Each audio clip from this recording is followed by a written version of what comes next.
Hello students.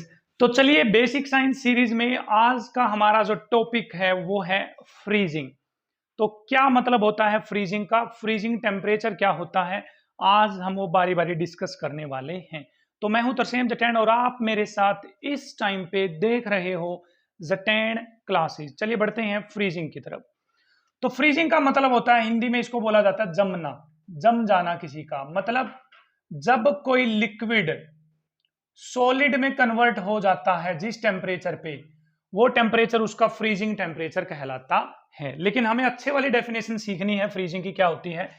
एक ऐसा temperature जिस टेम्परेचर पे लिक्विड का वेपर प्रेशर सॉलिड के वेपर प्रेशर के इक्वल हो जाता है, उस टेम्परेचर को, उस लिक्विड का फ्रीजिंग टेम्परेचर बोला जाता है, फ्रीजिंग पॉइंट बोला जाता है। The temperature at which the vapor pressure of any liquid becomes equal to the vapor pressure of solid is known as freezing। जो हमारे पास पानी होता है, पानी, उसका फ्रीजिंग पॉइंट बच्चे होता है 0 डिग्री सेल्सियस।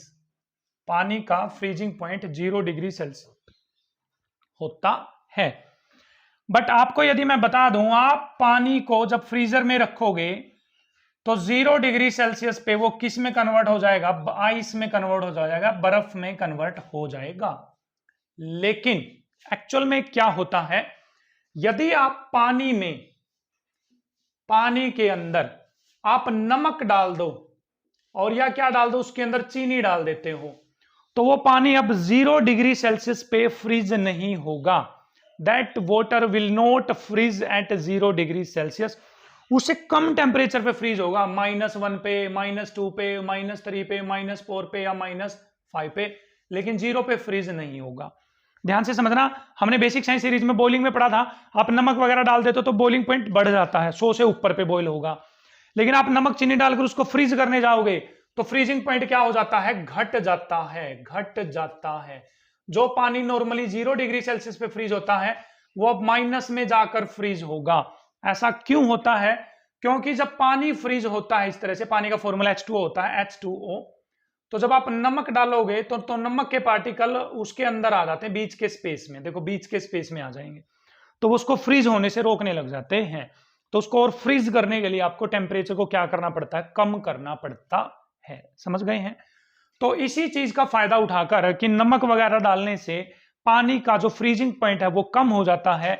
इस पानी के फ्रीजिंग पॉइंट को कम होने को क्या बोला जाता है? Depression in freezing point. Depression in freezing point बोला जाता है। This is known as depression in freezing point बच्चे बोला जाएगा। तो इस चीज का फायदा उठाकर लोग पता क्या करते हैं, जो पहाड़ों में रहते हैं भाई लोग, और ये सड़क है, सड़क पे रात को पानी गिरता है और क्या बन जाती है? बर्फ बन जाती है। और सुबह देखते हैं तो रास्ता ब्लॉक हो जाता है वहां का। तो पता वहां के लोग इस चीज से निपटने के लिए क्या करते हैं? रात को सड़क पे नमक छिड़क देते हैं। क्या छिड़क देते हैं? नमक। अब क्या होगा? नमक छिड़कने से जो उस सड़क पे पानी पड़ेगा रात को, उस पानी का फ्रीजिंग पॉइंट क्या हो जाएगा? कम। फ्रीजिंग पॉइंट क्या हो जाएगा? मान लीजिए -10 डिग्री सेल्सियस हो गया भाई, अब वो -10 पे जमेगा पानी, लेकिन वहां का टेम्परेचर रात का होता है -2 डिग्री सेल्सियस। तो बताओ क्या सुबह सड़क पे बर्फ मिलेगी? तो आंसर आएगा नहीं। तो पहाड़ों पे रहने वाले लोग रात को या शाम को सड़क पे नमक छिड़क देते हैं थोड़ा थोड़ा, जिससे वहां पर जो पानी रात को बर्फ बनता है वो बर्फ नहीं बनता, क्योंकि फ्रीजिंग पॉइंट उसका कम हो जाता है। दूसरा भाई, आपने देखा होगा जो आइसक्रीम बनाने वाले लोग हैं, जो ये कुल्फी वगैरह बनाते हैं, वो भी उसके आसपास क्या छिड़क कर रखते हैं? नमक छिड़क कर रखते हैं। क्यों? क्योंकि नमक छिड़कने से जो पानी का फ्रीजिंग पॉइंट हो जाता है वो कम हो जाता है, जिसके कारण वहां पर जो बनी हुई कौन है और वो जो बर्फ लेकर आए वो आसानी से मेल्ट नहीं होती है। तो है ना इंटरेस्टिंग? फ्रीजिंग के बारे में ये था हमारे पास डिटेल से। कौन से फैक्टर हैं जो फ्रीजिंग को अफेक्ट करने वाले, हमने सीखा। नमक चीनी डालने से फ्रीजिंग पॉइंट क्या हो जाता है? कम। उसको क्या बोलेंगे? डिप्रेशन इन फ्रीजिंग पॉइंट बोला जाता है।